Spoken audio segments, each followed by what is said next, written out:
Welcome back to Second Breakfast and our ongoing television discussions, bringing you the best thoughts, theories, and literary analysis this side of Freddy's barbecue joint. I always liked Freddy. He was really fun. So I got really sick, and I rewatched all of House of Cards in incredibly quick succession, and I feel like I saw The Matrix. Beyond the premise and the setting and the basic comparisons, this time when I watched this show, it reminded me so much of The West Wing.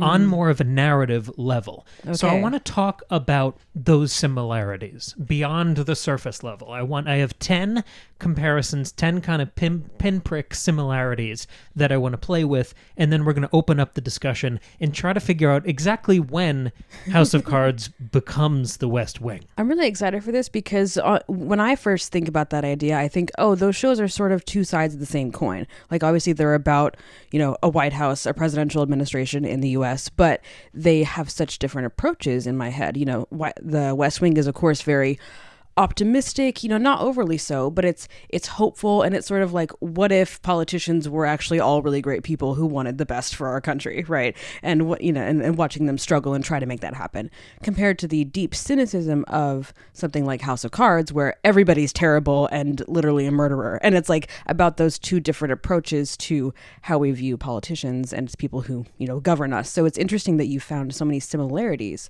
apart from just the aesthetics of it all. Yeah, and in the second part of the discussion, I think we're going to talk more about those attitudes and worldviews. But for this first part, I think it's more about just how many of the same plot beats they hit. Ooh, even if they resolve differently, they hit a lot of the same plot beats. Okay, I'm excited. And kind of at the same point in their runtime, in the arc of the overall show. Yeah. So the first one to play with is how The West Wing opens, which is Sam Seaborn with Lisa, who's a prostitute. Uh-huh. Versus at the beginning of House of Cards, not exactly the first scene, but at the beginning, you're introduced to Peter Russo with Rachel, who's a prostitute. True.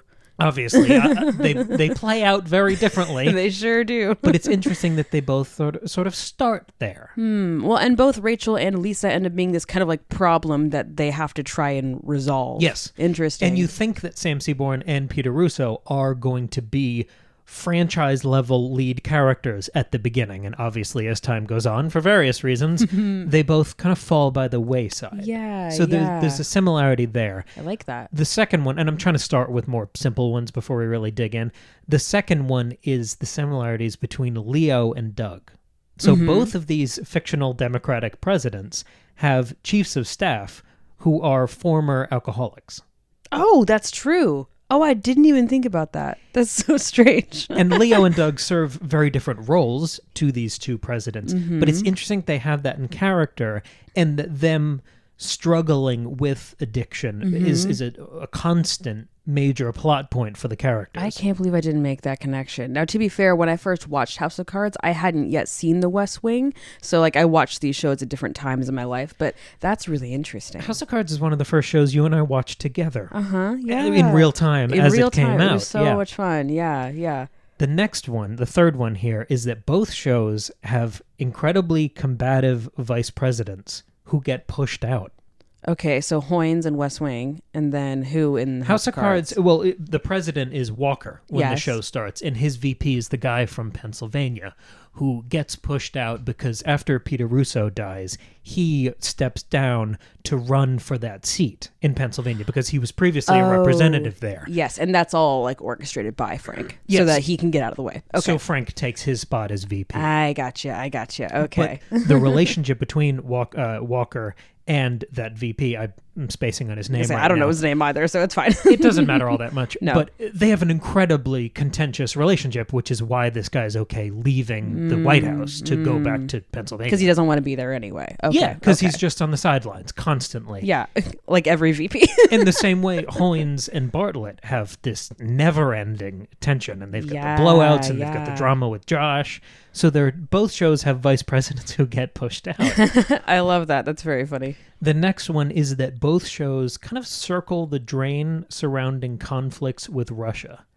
and Israel at various points, but I think Yeah. Russia becomes a larger thing, particularly in House of Cards, Gonna say. where you have President Petrov, played by Lars Mikkelsen. Yes. You have him, and he's basically a supporting character through the second half of the show. Definitely. I remember him strongly. I don't remember a strong, what's the Russia connection in The West Wing? There's more drama in the last couple seasons with Russia. There's Okay. kind of a stalemate between them and China. There's a bunch of stuff Okay, going on. I've definitely blocked out the second half of Good The for West you. Wing. So thank you for that reminder. Because like I've rewatched the show a couple times, but only the first couple seasons. Like when Sorkin leaves, so do I. So okay, but that's really interesting too. Okay, especially because they take place at such different times in our history. I mean, not that different, but there's a good 10 years in between the two. So like global politics are different at those different times, in the 2000s. So All of society's different. right. Yeah. So it's interesting that that's something that we're just constantly worried about Russia, I guess. The next one is, do you remember when House of Cards ends a season with a hostage crisis? When they have this terrorist group called ICO? Yeah. They I have do. them kidnap this family, the Millers, and it's all about, we don't negotiate with terrorists, and can we extract some of them? Yes. And then it ends with that the crisis is going at the end of a season, and when it picks up, they kind of resolve it, and they storm the house, and it's a whole thing, and you find out Frank already had captured the guy, and they resolve that plot line. That is a kind of speed run of the Zoe kidnapping story. Okay. Yeah. Which ends with seeing everyone following her and the Secret Service agent who goes down, and then you realize she's missing, and you get that great montage with the Massive Attack song. Oh yeah, it's so great. And then it opens with that unresolved in the next season. So there's kind of a hinge moment between seasons about a hostage crisis. So they both do that. Interesting. The next one is very much related. When Frank is shot in season 4 of House of Cards, it's very similar in kind of tone and narrative significance to when Bartlett is shot in the season 1 finale. Yep. I was thinking about that just now. Yeah. Yeah, exactly. Because it's not just that this thing happens, this tragedy, I mean, I guess depending on your perspective of Frank Underwood, but the tragedy happens to this president.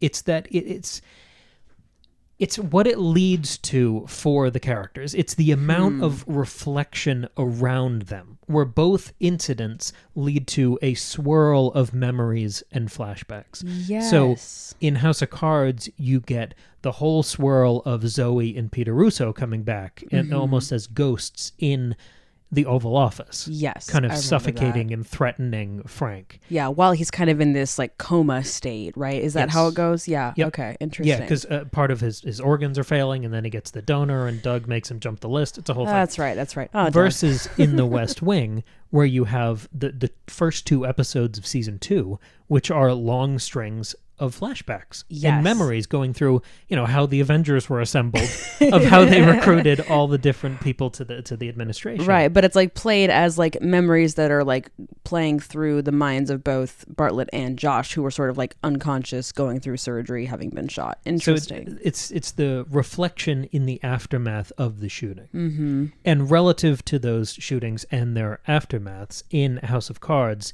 Donald Blythe, do you remember him? Yes. Kind of the long-suffering friend/enemy of Frank. Yeah. He becomes, because he's Frank's VP when Frank is president. That's right. I remember that now. He becomes acting president when Frank is going through all the mess after the shooting and waiting on the organ transplant. And then, of course, later, Claire becomes acting president when the results aren't clear after the race between Frank and Conway. So you have these 2 moments of acting presidents kind of filling in the gap when, for whatever reason, the current president isn't able. That's very similar to John Goodman storming into the West Wing and becoming acting president when the 25th Amendment is... Remember that whole episode 25 during the Zoe thing? It's not... Wait. The daughter Zoe. Not the journalist Zoe in That's House of the Cards. trouble. That's so confusing. They both have Zoes. Yes. Yeah. Okay, I got you. I was like, wait, Zoe. I got But you. yes, Yeah. when John Goodman comes in and he's kind of acting president because for a minute. because isn't the whole point that like Bartlett can't Yes. because it's his daughter and Right. it's like almost like a conflict of interest situation. He's distracted. He's a little busy. Okay, I Yeah. got you. Interesting. I like that. Uh-huh. The next one, again, kind of related, is both shows have shocking, solitary presidential inflection points alone in a church. Okay, so first I'm thinking of Two Cathedrals with Bartlett. Okay. So that is where he kind of grinds out the cigarette with his heel and curses at God in Latin. Yeah, that's after Mrs. What's her name? Lanningham. Mrs. Lanningham dies. Yeah. Versus in House of Cards, there's that moment where Frank goes into the church alone, and there's that statue of Jesus. Remember, it's kind of hanging down, looking at him, and he's on the cross, right? Yeah, and he gives Frank gives this whole speech and then spits at the statue, and then the statue falls. Oh yeah, and explodes, and it kind of freaks out Frank. Yeah, it would freak me out too. Right. Yeah. But because of the asides, Frank's already just talking to us versus that kind of unique moment of Bartlett talking to That's God. fair. Do you remember what is the what the plot is for, like, why he does that? What's the reason? It's later on. I don't remember exactly what. Okay, I'm just curious. It's later on. I'm wondering if it's like a similar kind of tragedy or his view of injustice or something. I don't think it's that close to a tragedy. I might be wrong here, but I don't think it's that close. Okay, no, that's interesting. Just his general kind of posture. Well, and just like throughout both shows, you see both of these presidents or both of these men like deal with religion and reckon with it and have it and figure out where it fits into their role as a president, as a politician. Like, that's really interesting. I mean, again, in very different ways. Bartlett is very devout, sorry, and is Catholic, versus Frank, who's more like Protestant, Episcopalian, something or other. And he's like, he says this at one point during the show that he it's God who doesn't believe in him. Yeah, right. He's got a very different view of religion, but they both reckon with it, which I think is a very like American thing. Absolutely. So I like that. That's cool. Absolutely. That's cool. The next one is that both shows stretch major deaths into the limbo between a season finale and the next season premiere. So in West Wing, Josh is shot in the season 1 finale, and then he's ID'd in the season 2 premiere, and you find out that he survives in that premiere. Yes. Just like in the second season of House of Cards, when Rachel tries to brain Doug with a rock in the finale, and you find out that he survives in the season 3 premiere. Okay, cool. Similarly, another House of Cards example here, Zoe is very much imperiled in the season 1 finale and then killed in the season 2 premiere. Yes. So they really both play with that limbo of life and death between the finale and the premiere. Very cool. Very cool. The next one, and this is our last one, this is the 10th one, so we're going to accordion this one out a little bit because I think there's more meat on the bone here. Both shows, West Wing and House of Cards, they both lose their original creator and lead writer around season 4. And both shows, when the creators leave, they kind of leave messes on the table for the next generation of creatives, the other people who are being elevated to fill that showrunner role, for them to play with. Yeah, okay. So one of them has the whole kidnapping mess, and the other one has the after season 4, when Frank and Conway, their election is about to be resolved, and Frank has just gone through, he has all this heart trouble, and they both leave a mess of narrative threads on the table as kind of a handoff to give the next era something to play with. Cool. But after the creators leave, both shows really strongly lean into new characters and retroactively, and to, I think, both of us, upsettingly break old relationships. Yes, definitely. But both, I was saying it to you before we started recording, both of these shows fall apart in their second halves. Absolutely. And it's really sad because both of these shows are so good at the beginning. And to catalog that a little bit, The West Wing shuffles around a lot of major staff positions. Remember, CJ becomes chief of staff. Not the deputy chief of staff. But but they just choose I can't even. Josh, who's been molded for the position since the premiere. I can't even get into it. It's so funny, the choices they make. But it's also the way they break relationships. Yes. So the West Wing breaks the relationship between Bartlett and Leo. Remember, he fires him, and then Leo has the heart attack, and it's so weird. They break the relationship between Toby and everyone. Yep. With the leak and him going to prison and him fist fighting Josh and the home. Oh my God, Toby going to prison is the weirdest choice they've ever made. But they also introduce and very quickly elevate new characters. Yes. Mostly Arnold Vinnick and Matt Santos to be almost leads by the end of the show. Yes. On the other side of the coin here, House of Cards makes Claire president. Yep. They sure did. And I think it's important to remember, because my memory was fuzzy here. Yeah. They did a lot of this stuff, or laid a lot of the groundwork for this before Kevin Spacey left the show. Before Beau Willimon leaves either. Yeah. Actually, his last season is most of setting up Claire joining the ticket and being Frank's VP. And I still don't like that plot point, but they do build to it. Yeah. They make it never feels right to me. It always feels off and weird because I just never thought that was the arc of her character. Right. But they do the work of building to it and making it necessary within that framework. Sure, yeah. But I think it's interesting, like, hearing you, because I wasn't rewatching this with you, but you were telling me about it as you were watching it. And in my memory, it was like, oh, the show is fine until, Kevin Spacey had to leave the show. And so then, of course, they had to scramble and, like, rewrite and, like, make it work. And it didn't work very well. But I get it. But then you were telling me, you're like, oh, no, it's falling apart way before he leaves. Oh, totally. And so that's interesting. But honestly, I don't think the end of the Sorkin West Wing era is anything to write home about compared to the beginning of it. That's fair. It's not like all of a sudden the show turns. No. It's like it's been turning. They both got about 2 great seasons. Uh-huh. And then they could have had one more to wrap it all up in a bow, but Yeah. instead they keep going for 5 increasingly rough seasons. So apart from Claire becoming president, they introduced this bevy of new characters in House of Cards. They introduced these, it's always a man and a woman. It's like a couple of new advisors. Yeah, uh-huh. And then in the last season, they introduce another couple of kind of antagonist advisors. So by the end of the show, the people you're there to watch, like Claire and Doug and whatever journalist is left alive, Yep. they're almost supporting characters, and it feels like we've totally swapped out, like the ship of Theseus, we've kind of swapped out all the pieces, Yeah. and it feels like a successor show. Walking Dead style, yeah. Mm-hmm. And it does break the relationship by the end between Claire and Frank. Yes. And it breaks the relationship between Claire and Doug. And that really happens after Beau Willimon leaves the show. Okay.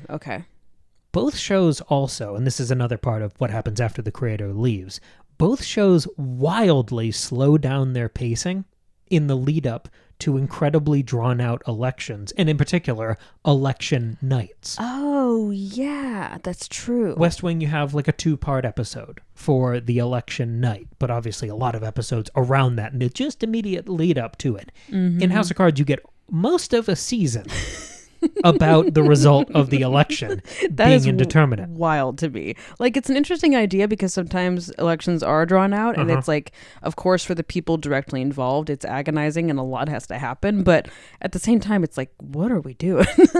It's interesting. And around that time in the show, both shows, out of nowhere, elevate the Republican challengers, Vinnick and Conway, respectively, yes. to become leads and further dilute the central cast. And weirdly, both shows end with the lead character, the Democratic president, being succeeded by another Democratic president and new administration, with the cherry on top of having a wildly silly and overly narrative running mate.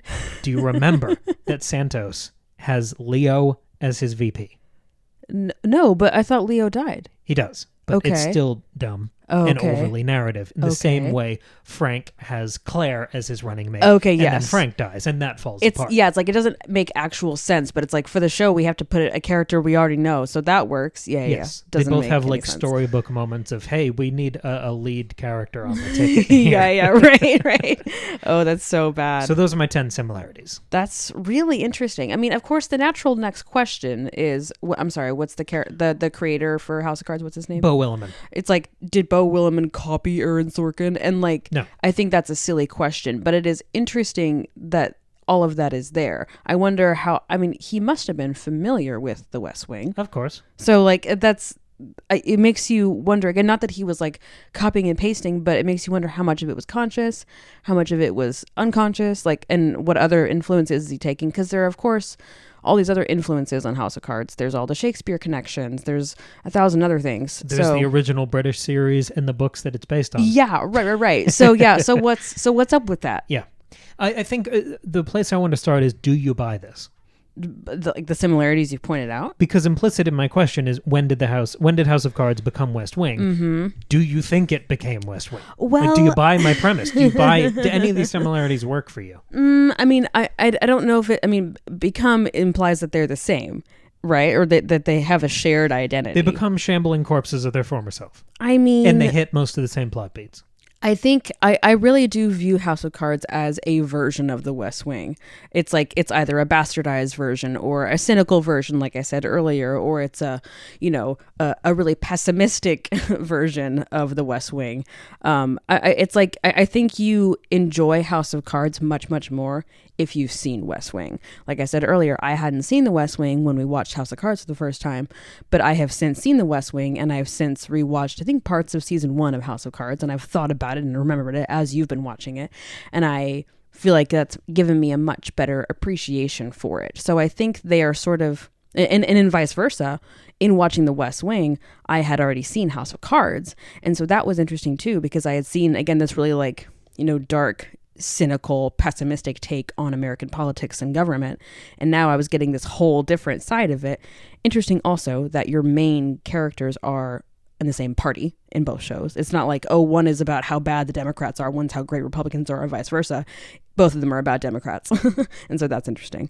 But so, watching House of Cards, watching The West Wing was interesting and rewarding, having seen House of Cards. So they both sort of benefit the other. They both boost up the other and make you appreciate each of them in turn. So that's interesting. So yeah, I guess I do kind of buy it. Yeah, they're like I said, they're two sides of the same coin. Yeah, they're not opposites. They are very similar in conversation. Yeah. So yeah. I think this is kind of mercurial, but the title of the video on YouTube, if you're not doing the podcast version, I'm a podcast guy, so that's what I would be doing. But can you identify a singular moment of when this cannibalization kind of occurs, when one becomes the other? Because I don't know if there is one, but I think even going through those 10 in the way we did, I think there is some tipping point.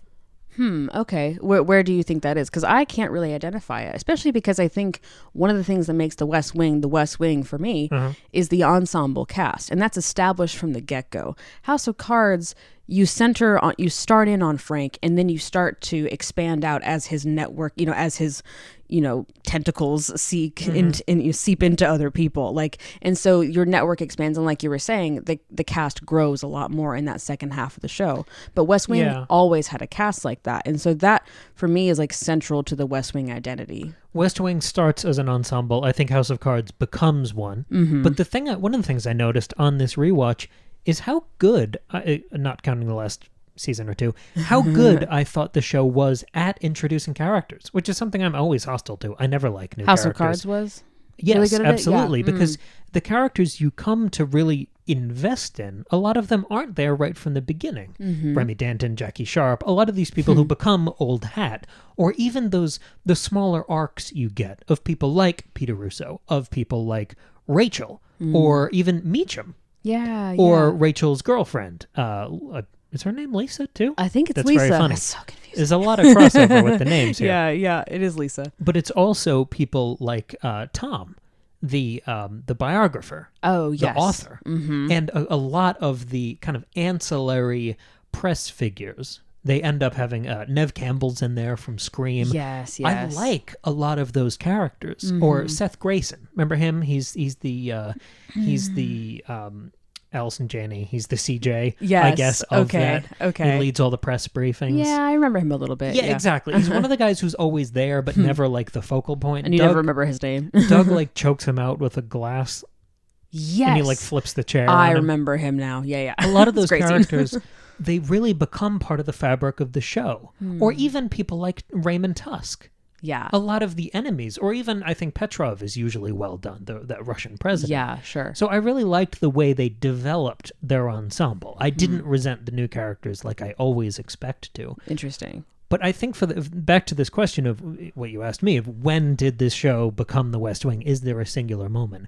I think the first answer is almost immediately. Yeah. Because there is that long shadow of the West Wing over all prestige drama, especially of that early 2010s era. Right. But also just overall shows that are about the White House. I was going to say anything about the White House or about Washington you're going to think about the West Wing. I mean, it's there in Veep too. We could talk about that as well. Oh, but, yeah, for sure. So I think almost immediately, in that sense, where they're always in conversation with each other, but I think it's a rolling effect. I think it's more so as it went, and particularly after the creators leave. I think that's what locks in this idea for me, because both shows had to continue.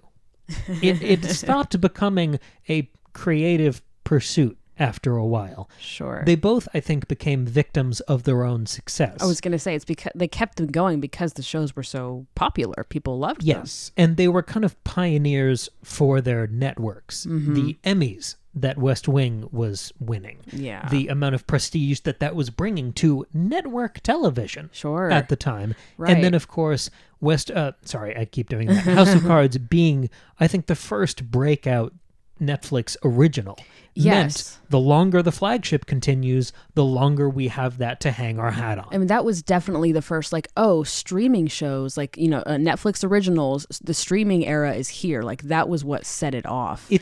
Yes, because before that, people would talk about web series. Right. House of Cards killed the word web series. Right. It honestly, I think, is the, prestige streaming drama that everyone has tried to emulate since then and has never achieved.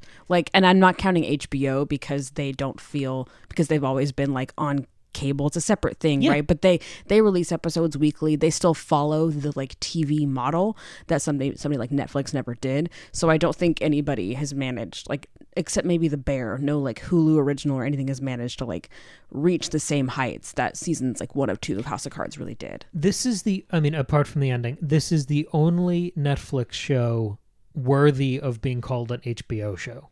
Yes. Does that make sense? Absolutely. I always view HBO as the high watermark. Yeah, it's like there's this Haunting of Hill House, maybe season 1 of Orange is the New Black, but it might I should probably go back and rewatch that when I'm not 20 years old. Maybe actually it wouldn't really be that great. Hill House is the better argument, I think, there. Yeah. So they both become victims of their own success, pioneers for the networks, and because of that, they necessarily overshoot their original arcs, meaning neither president can ever lose an election because they need that sandbox because the rest of the ensemble works in the administration. So you kind of lose a little bit of the drama there. But this is where I want to talk about the attitudes and the perspectives. I'm glad you started with that because they are wildly different. And this is why I always saw them as such independent shows before I looked at kind of the plot beats and the outlines, because one of them is almost absolutely altruistic, The West Wing, and the other one is almost absolutely cynical. Yeah. But there is so much narrative crossover that I think they're working through similar outlines. And as you see their reactions to these almost similar premises, I think they become more interesting as kind of period pieces. One of them is more similar, but I think they're aging in a really fascinating way. Both shows have an ongoing kind of academic side interest in the role and power of the press. West Wing has Danny Kincannon. The more I rewatch that show, the more I pay attention to Danny. Yeah, and the more I rewatch House of Cards, the more I'm interested in Zoe. Yeah. But if you look at how the eras and attitudes of the era in which the show was made, if you look at how that shapes the coverage of those stories, it's shocking. Look at the way House of Cards acknowledges this role of lobbyists within the government. When you look at how Remy Danton kind of plays both sides of the coin, you look at how Raymond Tusk is this billionaire who's leaning on Walker silently for his entire term. Yeah. There's none of that. There's none of those kind of invisible vultures and predators hanging over the office of the presidency in the West Wing. It's just the people who were there, with the jobs they're being paid to do. Yeah, it's the tension is Bartlett wants to do the right thing, but it's not totally sure what that is. Yeah, right. And they're held back. Sorry, they're held back by other people in power, but it's other people in these official positions. It's the opposition. It's other Congress people, and it's senators. It's not as transactional. Yeah, there's less of the deal making and the motivations and the exploitation and the guilt and the shame. I mean, I think West Wing is at its best in the beginning when you're getting to know everyone, and I think it kind of peaks around season 2. Similarly, I think House of Cards is at its best really right at the beginning when Frank is when he's the whip. Before he's president. Before he's president. Yeah. Because the thing he does is lean on people and exploit and abuse them. So when he's majority whip doing that, that's his full-time occupation. And it's interesting to watch him rise and rise and rise to the top the way he's intending, but it's almost the same as like in a sitcom. You don't want the couple to get together. Yes. Like when Jim and Pam get together, it's kind of like, oh, well, now what? You know, it's, and that's not a great example, I guess, because No, The Office continues to be good, but like not because of Jim and Pam though. I mean, they get together in like season 2 or 3, but you know what I'm saying? Like it's, once the couple gets together, you're like, well, what now? What am I watching for? And but it's what the same you're saying thing. is the UK Office, where they get together in the very last frame of the show. And they're like, that's it. When you watch the UK House of Cards, I think we're going to end up having a similar conversation here. But I think it is telling here because those original postures of the presidents, that is where they shine. And I think that is the posture of the show and a reflection of that era. To go back to some of those earlier comparisons, the difference between Sam Seaborn and Peter Russo, both having these prostitution stories. One of them ends in murder. The other one ends in just kind of general empathy and loyalty. Yeah, right. And then she just kind of like quietly goes away. And Goes back to law school. And it's totally fine. Even though, remember, like, this was such a weird thing. Remember, like, the journalist gets the picture of them. It's a whole thing. And then it just goes away. It does. They kind of don't. They recalibrate between seasons. They were like, actually. Remember Mandy? Yeah. Nope. No one else does. I know. They were like, you know what? Actually, Sam is not our main character. This Lisa thing isn't that great. And they just kind of like let it go. But I think it's a sign of the times there. That in that cynical 2010s era, that story can almost believably spiral out into murder and destruction. Yes, right. Versus in the West Wing,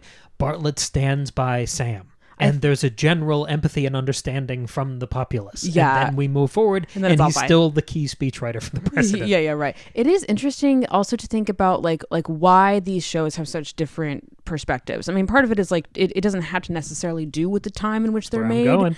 But okay, I mean, no, keep going. Well, I was gonna say one of them is very much post 9/11. One of them is right after 9/11, and so there's very different like worldviews, I think, at the time. Also, one is pre-internet, one is post-internet, so not post, but you know what I'm saying. Yes, you're right in the aggregate, but the good parts of the West Wing, seasons 1 and 2 being the best parts. I mean, 3 and 4 are fine, but 1 and 2 are before 9/11. They're right. So that's really interesting. The fact that the show is before and after. I think both shows are before and after. I think they both take place within this transformational time. But to tie a bow on the thing I was just saying, the other similarity, like the Sam Seaborn, Peter Russo thing, is the difference between Leo and Doug, where Leo is always this check on presidential power. Remember that speech where he's, if you try to, I will raise up an army against you. Yeah, right. Versus Doug, who is this amoral enforcer. Yeah, and will do whatever Frank asks him to do. Exactly. Yeah, and they have very different roles in relation to their respective presidents. And this is where things, voice crack, this is where things get kind of slippery. Because unintentionally, subliminally, all these kind of messy things we can't put our finger on, House of Cards almost feels like a remake of The West Wing. And maybe unintentionally, in the same way you look at different eras of James Bond. Yeah. And there's a similarity, there's a period piece element to all of them.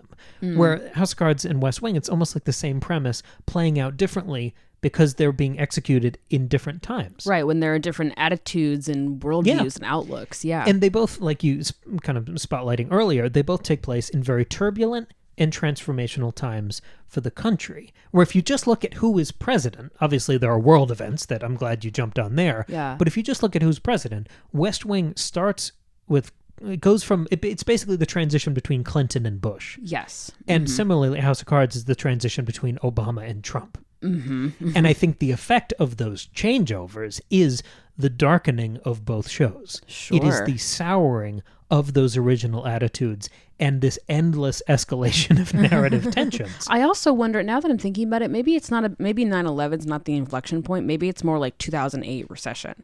Like West Wing is before. Like there's just, I mean, people have always been cynical, and I know I'm really broadly like generalizing here, but so do these shows. There's a cultural increase in overall cynicism and negative outlook post 2008. Like part of it is 9/11 for sure. It's the war as well. Yeah, and the war on terror, and it's all that. But it's also just like oh, everyday life and like things that we were promised. I mean, it's as millennials grew up, right? Yeah. Things we were promised, things that we thought, how we thought our lives were going to go, are not at all going that way. And there's just this overall darker outlook on life. And then you think about like 2011, that's when Game of Thrones comes out, which is a really grim take on this, you know, beautiful, magical, optimistic fantasy genre. And again, those books are written in the 90s. Cam and I just finished reading through chapter by chapter Game of Thrones, and like, so it's not like that's a new outlook, but Yeah. it's interesting that that's the show that became so popular. You know, again,